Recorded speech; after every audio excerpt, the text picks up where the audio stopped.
है, तब ये जो है कि छिनाल का काम करता है, अविचारी का काम करता है। अब उसके स्मरण करने से, याद करने से, नाम जपने से, पुकारा करने से इसे क्या मिलना है? तो दूर का तो कुछ है ही नहीं, झूठा है। झूठे का नाम लेने से, झूठे का आराधना करने से न वो सुनेगा न वहां से कुछ मिलना है।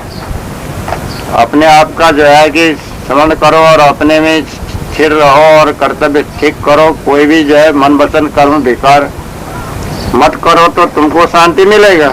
ऐसा न करके अब दूसरे के आशा भरोसा पकड़ करके जो है कि अपने कर्तव्य से विमुख हो तो क्या मिलने वाला है? कुछ नहीं मिलने वाला है। इस तरह ये अबोध अज्ञानी संसारी विषयी भ्रमिक सब अपने जो है चेतन पर से दूर दूर लग करके अपने जीव को भवबंधन में डाल रहे हैं।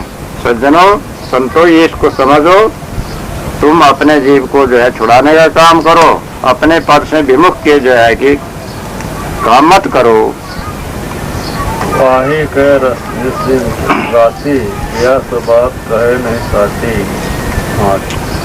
सदगुरु श्री कबीर साहब कहते हैं, अब जैसे व्यवहार में, विषय में, जैसे परपुरुष से कोई स्त्री फंसी है, वही उसी जिसमें फंसी है उस लगवार के रस में, विषय रस में, निशि रात्रि दिन रात्रि रत हो रही है, लिप्त हो रही है, उसी में जो है कि फंसी पड़ी है। अब वो पिया कहते हैं अपने जो विवाहित पति है उससे सच्ची बात नहीं कहती, छिपाती है, बहाना करती है, दुख सुख जो भी होता है कोई यथार्थ नहीं कह सकती है। वहाँ वो छिपा छिपा करके ही जो है कि अपने झूठ बात को जो है कि बतलाती रहती है। तो विवाह के विषयों का तरंग का है, ये होता ही है ऐसा। इसी तरह उधर संप्रदाय में, मत पंथ में, वाणी जाल में भी वही जो कल्पना किया है ईश्वर ब्रह्म परमात्मा अल्लाह खुदा और भगवान ब्रह्मा विष्णु शिव इंद्र सूर्य, जो नाम रखा है देवी देवताओं का, उसके वाणी रस में दिन रात, निष्क्रिय रात और दिन, अज्ञानी और ज्ञानी बने हुए ये लोग, भक्त लोग, कर्मी लोग, उपासक लोग, और जो है कि ये सब लोग रांची माने रत हो गए, उसमें लवलीन हो गए, उसी में जो है कि भूल गए, खुशी खुशी से उसी में जो है बंध गए। इसलिए अब सच्ची बात जो है कि पिया तो एक तो हृदयस्थ चेतन है सभी इंद्रियों के, शरीर के, और वो मुख से सत्य वचन वो बोल नहीं पाते। मत पंथ के में भूले हुए लोग असत्य ही वर्णन करते रहते हैं। दूसरे सच्चे संत महात्मा जो हैं उनसे भी सत्यवाणी बोल नहीं पाते, सत्य वर्णन कर नहीं पाते, छिपा छिपा के बातें बोलते हैं। पार के संत महात्मा रूप जो है कि स्वामी से भी सत्य वचन नहीं कह पाते, और जो है कि अभजरियस्त चेतन से भी सत्य वचन कह नहीं पाते, इसलिए मिथ्यावादी बनते हैं। वचन ही असत्य किए तो मन कहाँ से शुद्ध साफ निर्मल होगा? मन भी मलिन बना रहेगा, वचन भी जो है असत्य होगा। छल कपट प्रपंच भूलने भुलाने का काम जो है कि करते कराते अपने बनते बनाते चले आ रहे हैं। इसलिए विषय के रस में भी रत नहीं होना, वाणी कल्पना में भी जो है कि भूलने वाला नहीं होना, उसमें जो है कि वैसे जो है कि मिथ्या रस में लेना ही नहीं, दिन रात कभी जो है कि प्रीति नहीं करना, और उससे चेतन से जो है छिपाने वाला मिथ्यावादी भी नहीं बनना, और संत महात्माओं से छिपाने वाला भी नहीं बनना। सदा सरल कोमल जैसा जो है कि हृदय में, तैसे जो है बाहर प्रकट करने वाला, किसी विकार कल्पना से जो है कि रहित ऐसा सच्चा मनुष्य बनो। सोच छाड़ चली पिय अपना, ये दुख अबधों कहे कि सना अच्छे चौबे। जैसा कोई व्यभिचारिणी स्त्री अपने विवाहित पति को सोते समय छोड़ के चली गई, आप परपुरुष के पास में रास्ते में कोई दुख हो गया, कहीं जो है कि अंग भंग हो गया, कहीं ठेस लगा, कहीं घाव हो गया, या वहां जाकर के कुछ भी जो है कि उसके लिए हानि हो गया, अब जो दुख हुआ तो अब किसने कहेगी? वो तो अपनी खुशी से गई, रास्ते में जो होना था हो गया, या वहां जो होना था हो गया। अब वो प्रकट करके अपने पति से तो कह नहीं सकती और झूठी झूठ बोलेगी, अब दूसरे से भी कह नहीं सकती मैंने ऐसा गलत काम किया, इस कारण से मुझे ये दुख हुआ। सच सच तो बोलेगी नहीं, सिर्फ उसी को भोगना पड़ेगा छिपा छिपा करके। ऐसी तरह से अब सोवत छाड़ी चली पिया बना। अब इधर जो है अज्ञान की निद्रा में सोते हुए अपने चेतन रूप जो है पति को छोड़ के चली गई। ये भ्रमित गुरुआ लोगों के पास में, परपुरुषों के पास में, तो अब जो है कि वहां उसको तपस्या करने का दुख लगा दिया, भूखों मरने का, पंचाग्नि तापने का, जल सेन करने का, ऊर्ध्वबाहु मौनी दिगंबर जटाधारी खाकी, कठिन कठिन तपस्या लगा दिया। तो अब वो किससे कहेगा ये दुख? भगवान के दर्शन नहीं हुए और दुख भी जो है मिटता नहीं, अब किसने कहेगा? खाली दिन जीवन भर दुख भोग के मरेगा, आखिर में जो है कि 84 के 84 में पड़ेगा। इसी तरह हानि जाल बाणी जाल में समय बिता के आयु व्यतीत कर दिया, अज्ञान में सोते सोते जो है कि आयु खत्म हो गई। अब वो जीव जो है कि शरीर को छोड़ करके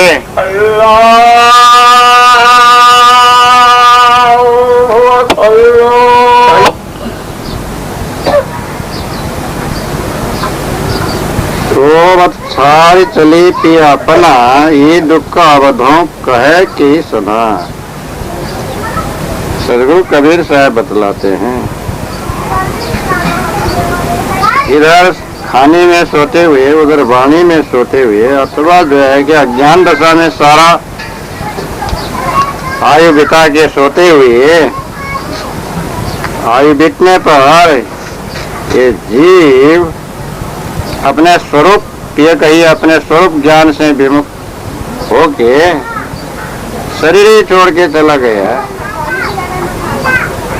अब वो शरीर छोड़ के चला गया, जीवन पर्यंत कर्म करके संस्कार मलिन करने के कारण से चार खानी अनेक योनियों में जाके दुख भोगता है। अब कहे कि ही सुना, किससे वो कहेगा? कौन सुनेगा? कौन बचाएगा? क्योंकि यहाँ लाचारी है, कह नहीं सकता है, बता नहीं सकता है, अपना भेद नहीं दे सकता है, उसको दुख ही भोगते रहना पड़ता है। इस प्रकार से अपने जो है कि गलती से, अपने आसक्ति से, अपने अबोध से जीव को दुख जो है भोगते चले आना पड़ रहा है। वर्तमान में सज्जनों संतों, खाने में मत भूलो, वाणी में मत भूलो, शरीर रहते रहते अपने स्वरूप को पहचानो। दुख भोगना नहीं पड़ेगा, किसी से छिपाना नहीं पड़ेगा, तुम्हारा जीवन सफल हो जाएगा। ये वर्तमान में बना लो। अपनी जांग उधार के अपनी कहीं न जाए, कि चित जाने अपना कि मेरो जन गाय। रामायण 73 के साखी 73 गुरुमुख, नीचे के आधा भाग मायामुख है, उसको भी गुरुमुख से जो है कि भाव दर्शाते हैं। अपनी जान उगाड़ की अपनी कहीं न जाए। दृष्टांत में शाब्दिक अर्थ, जैसे कोई छिपा करके गलत काम करने वाली स्त्री या व्यभिचारिणी, वो जो है कि कर्म ठीक न करने के कारण से रोग हो गया, गर्मी सुजाक। अब उसको अपने जो है कि जांग मुराद करके तो दिखाया नहीं जाता, बताया भी नहीं जाता, ये ऐसा रोग हो गया, वो भी जो है बताने में संकोच होता है। रोगी के संसर्ग से रोग, ऐसे रोग होता है, एक रोगी के साथ करने से दूसरे को भी रोग लग जाता है, ऐसे छूत की बीमारी कहते हैं, सुजाक। अब ऐसे रोग है, तो जैसा जो है कपड़ा उगाड़ के दूसरे को बताया नहीं जाता है, ना अपने घर के पति को बताया जा सकते है, ना जो है डॉक्टर से कहा सकती है, उसको दुख ही दुख में आगे बिताना पड़ता है कि उसका चित्त जानता है कि तो उसका जो जन है जिसके संसर्ग से उसको रोग लगा वो जानता है, तीसरा नहीं जान पाता है तो दुख तो उसी को भोगना पड़ता है, ये तो व्यावहारिक हो गया। इसी तरह मतपंथ की वाणी में भी अपनी जान कहते हैं, अपना जो है कि हृदय उगाड़ करके, मैं ऐसे भ्रम में पड़ा हूँ, मैं ऐसे अनुमान में पड़ा हूँ, मैं ऐसे कल्पना में पड़ा हूँ, मैं ऐसे जो है मिथ्यामानंदी कर रहा हूँ, ये अपने आप तो किसी से कहा नहीं जाता ना, एक तो जानते नहीं, दूसरा वो अहंकार से कहने पाते नहीं।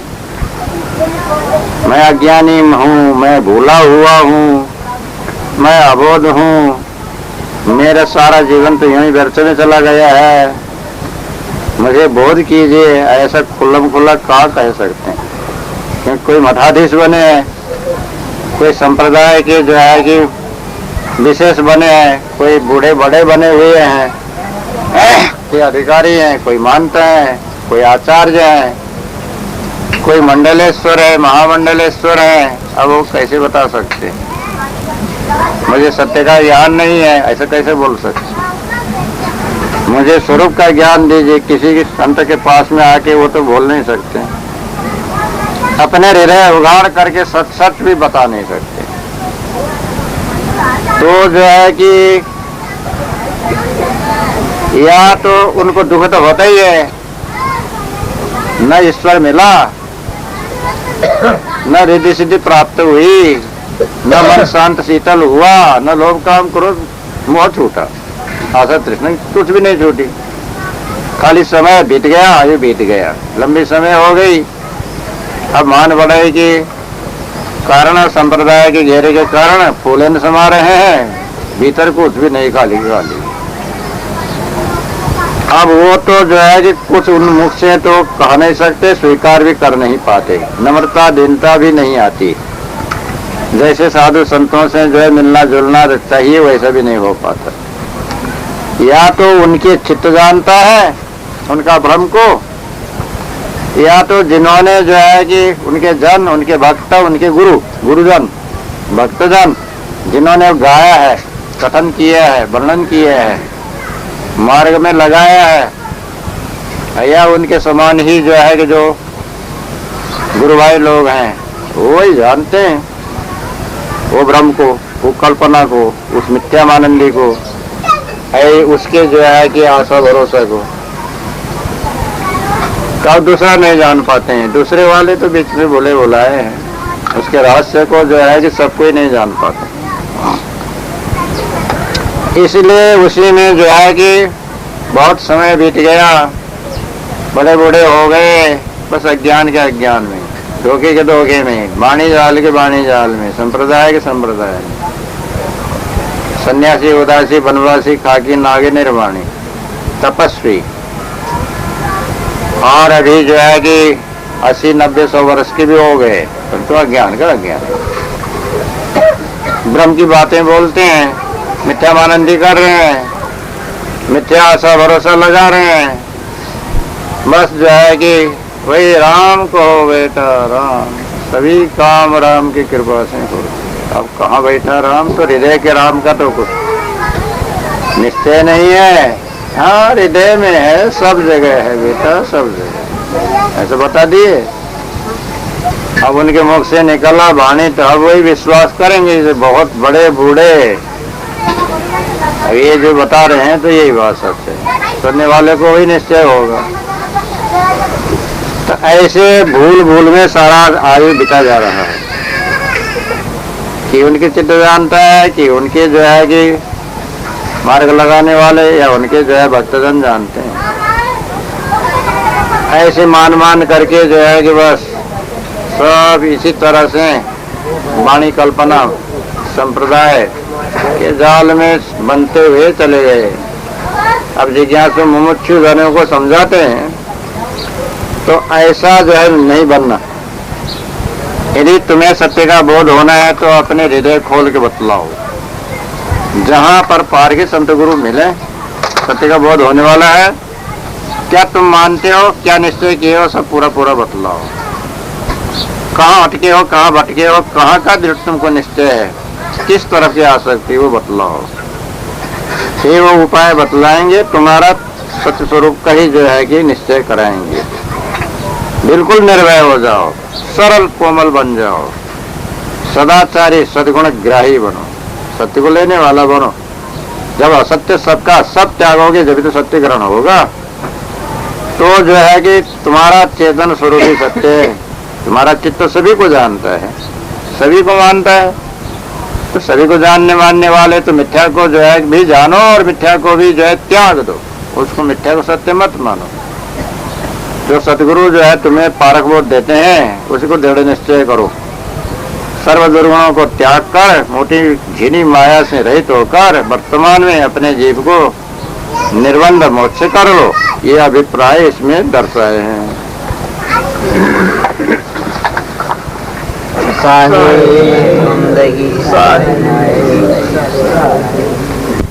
रमे चमत्कार कहिया होत गुप्त स्फुरन काया नाता की सोगता की पै माया। 18 जनवरी 90 गुरुवार राजगांव में रात्रि के 9 बजे हैं। रमणी 74 के भावार्थ मायामुख है। मायामुख शब्द से है भाव। सदगुरु श्री कबीर साहब बतला रहे हैं।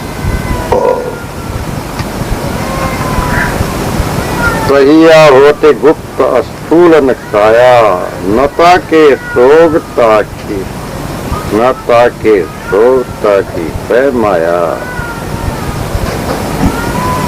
इसमें गुरुआ लोग बतलाते हैं कहिया उस समय में जब ये संसार की सृष्टि रचना नहीं हुई थी, वो परब्रह्म परमात्मा निराकार निर्गुण निरंजन रूप से परिपूर्ण व्याप्त था। उस समय की बात बतलाते हैं। पहले कुछ भी नहीं था।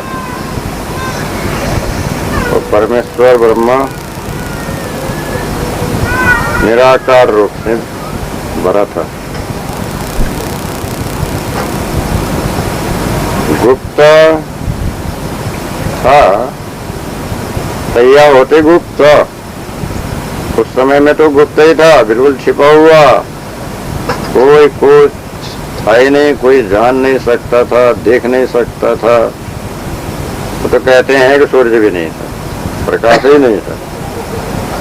चंद्र तारा कहाँ से आएंगे? पृथ्वी तो थी ही नहीं, तो समुद्र कहाँ से आएगा? तो ये सब के सब तो गुप्त थे। कहाँ वो विराट स्वरूप के पेट में छिपे हुए थे।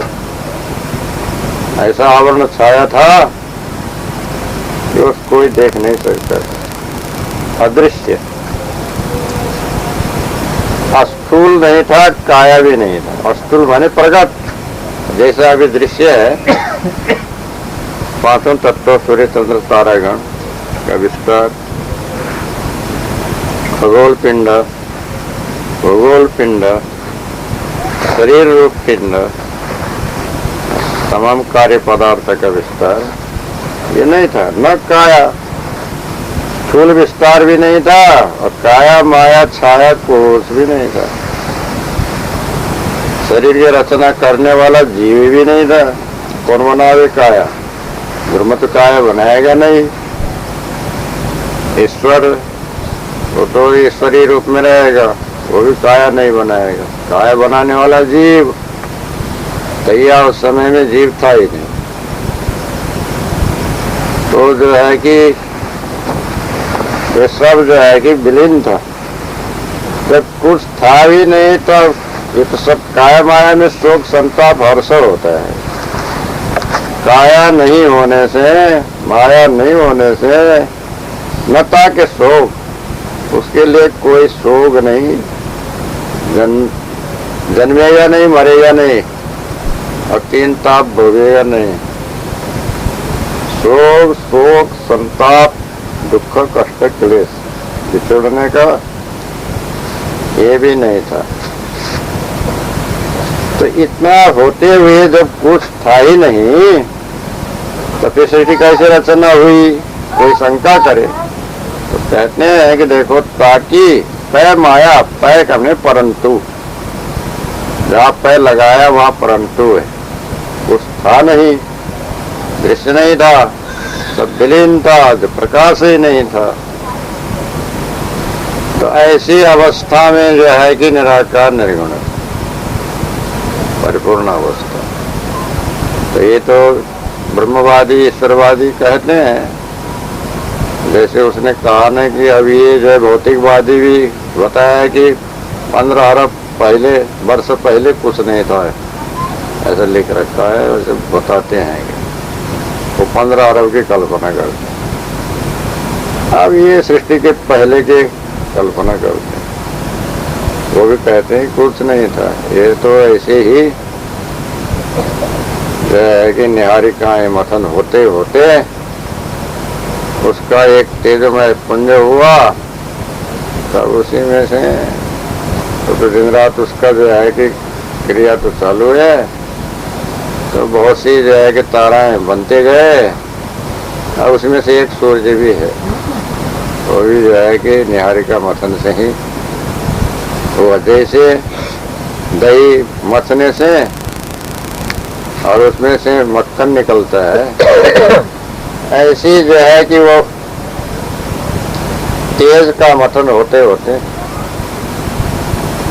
बाष्प का मथन होते होते अब सब जो है कि एक एक पिंड बन गए। मन गणंत ही कल्पना करना है, सब वाक्य देखना भी नहीं, होता है कि नहीं होता है ये भी कोई पता नहीं, बता दिए इसे। इसी तरह अनंत ताराएं, सूर्य की उत्पत्ति भी इसी तरह से हुई। अब सूर्य से जो है कि पृथ्वी का टुकड़ा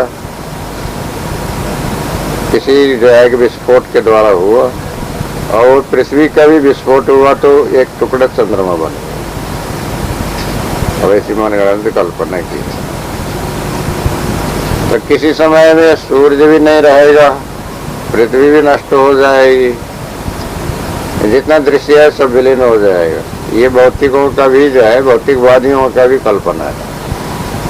अब महाप्रलय कथन करने वाले तो पहले से ही बता रखे हैं, वही ईश्वर परमात्मा जिसने बनाया है वही विलीन का जो है कि इच्छा करेगा, सबको जो है कि नष्ट करके सो जाएगा, अपने जो है कि सनातन रूप शून्य में जाके सो जाएगा। जब इच्छा होती है तो खेला करने के लिए सृष्टि करता है, जब ये इसमें से उपराम हो जाता है तो सबको मिटा करके अपने सुनसान रूप में जाके चला जाता है। उधर ईश्वरवादी ने ऐसा कल्पना किया, इधर भौतिकवादी ने अपने आप ही मिट जाता है, ऐसा बताया। तो ये दोनों भी भ्रांति, असत्य कल्पना है। तो क्या कहते हैं, जब कुछ उसका शोक नहीं था, संताप नहीं था, काया माया कुछ नहीं थी, बाकी तैपन तो भी उसकी माया थी। ब्रह्म के साथ में माया रहती है, माया भी अनादि है। जैसे गोरे अंग में काली तिल एक जगह आ जाता है तो वो अंग को शोभा ही देता है। ऐसे निराकार ब्रह्म के साथ साथ में अनादि माया ब्रह्मानंद और जो है कि जगत माया शांत, तो उस रूप से एक अंग में एक देश में वो माया भी रहती है। तो माया के द्वारा ही ब्रह्म में एको हम बहुत श्यामेति परजाएय ऐसा इच्छा उत्पन्न होता है। फिर उसी इच्छा से ईश्वर खड़ा होकर ईश्वर के द्वारा सभी भौतिक पदार्थों की जो है कि रचना सृष्टि उत्पन्न होती है और जो है कि संसार का सारा व्यवस्था व्यवस्थित रूप से चलने लग जाता है। ऐसा उन लोगों ने ब्रह्मज्ञानी पंडित और जो है कि ज्ञानी कहलाने वाले वाचक ज्ञानी इन लोगों ने वर्णन कर रखा है, लिख रखा है वेद वेदांत में, शास्त्रों में इसी की महिमा अनेक प्रकार से जो है कि वर्णन कर रखा है। तो ये तो यथार्थ नहीं है, इसको परख करके त्यागना चाहिए अथवा गुरुमुख निर्णय से तैया उस समय में, इस समय में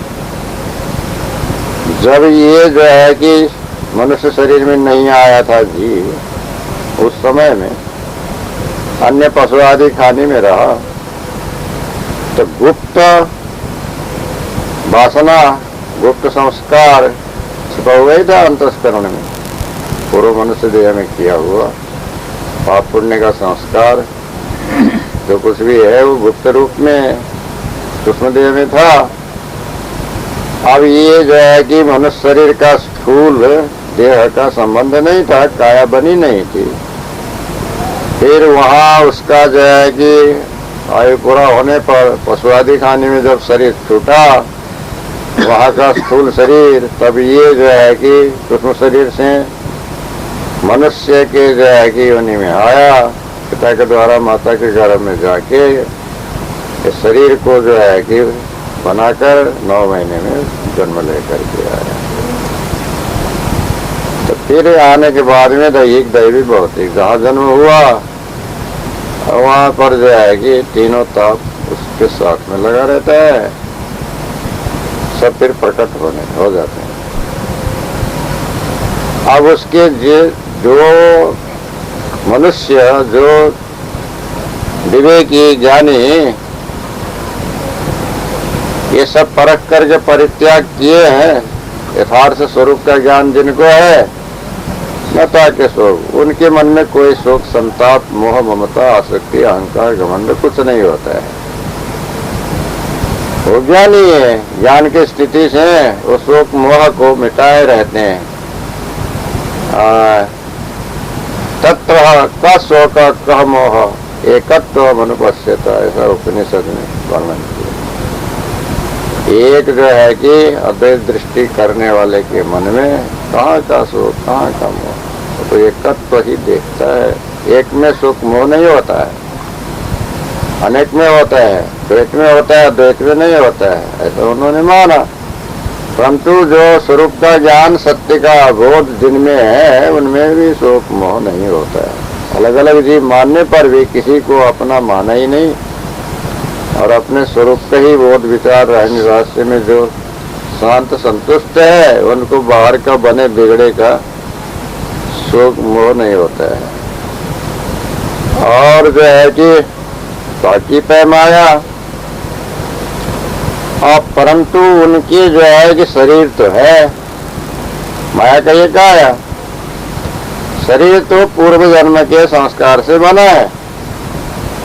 अब पूर्व जन्म से संस्कार से बना है तो शरीर में ठंडी लगेगा, गर्मी लगेगा, भूख लगेगा, प्यास लगेगा, शारीरिक व्यवहार तो सामान्य रूप से करेंगे। खाना पीना पड़ेगा, चलना फिरना पड़ेगा और जो है मलमूत्र का परित्याग और स्नान आदि शुद्ध व्यवहार तो करना पड़ेगा। जब ऐसे ज्ञानी है तो क्यों खाते हैं क्यों चलते हैं ये तो कोई शंका नहीं है। ये तो शरीर है, शारीरिक कार्य में तो करना ही पड़ेगा, परंतु उनका मन निर्मल रहता है, शुद्ध रहता है, पवित्र रहता है, मन में कोई आसक्ति नहीं, कहीं का जो है कि घमंड नहीं, अहंकार नहीं, इसलिए वो निर्बंध होते हैं।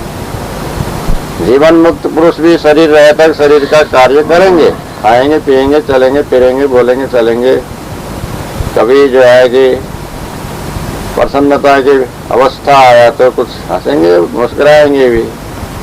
अब कहीं पेट आदि दुखेगा तो हाय हाय भी करेंगे। नहीं, दर्द हुआ तो दर्द हुआ क्या नहीं कहेंगे, जानते तो है, परंतु मन से व्याकुल नहीं है, मन से जो है कि अधीर नहीं है, मरने का डर नहीं रखते, उनका स्थिति दूसरी होता है।